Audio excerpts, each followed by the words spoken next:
Hello friends, and welcome back to Everyday Cooking with Mum and me. Today we are going to be making Sukhi Paji, which is also known as seasoned potatoes or a dry aloo sabji. This recipe is really delicious, really easy to make, and can impress any guests. So what are we waiting for? Let's get started. We will need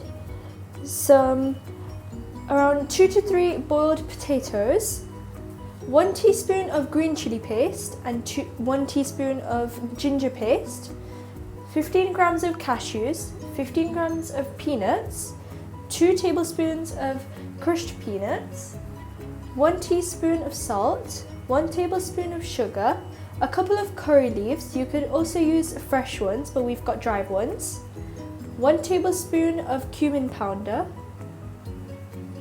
1 tablespoon of sesame seeds, 1 tablespoon of cumin seeds, half a lemon, and 2 tablespoons of oil. So we're going to take 2 tablespoons of oil and we're just going to heat it up in the pan.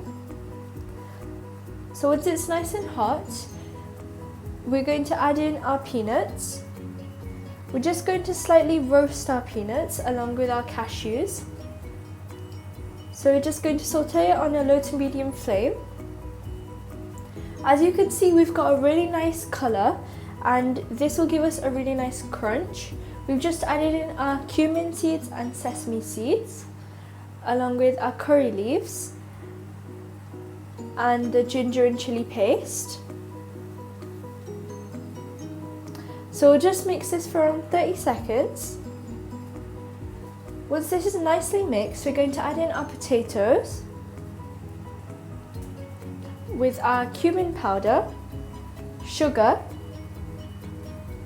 salt,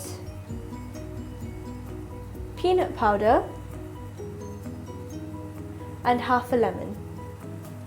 So we're just going to squeeze all the juice out of this lemon to get all the flavour we need. So we're going to give this a really good mix, and once the potatoes have got a nice colour and all of the potatoes are nicely coated, we're going to cover it and cook it for around 3 to 4 minutes. We've cooked it for just around 5 minutes, so we're just going to give it a little mix and check if the potatoes are nice and soft and nicely cooked. Right now there is a lovely aroma coming from our potatoes, and all of the ginger and chili is really coming through. Now it's time for plating. I hope you've liked this recipe, and if you did, then please don't forget to drop a like, leave a comment, share with friends and family, subscribe, and hit that notification bell for more amazing recipes just like this one. Bye for now, thanks for watching, happy cooking!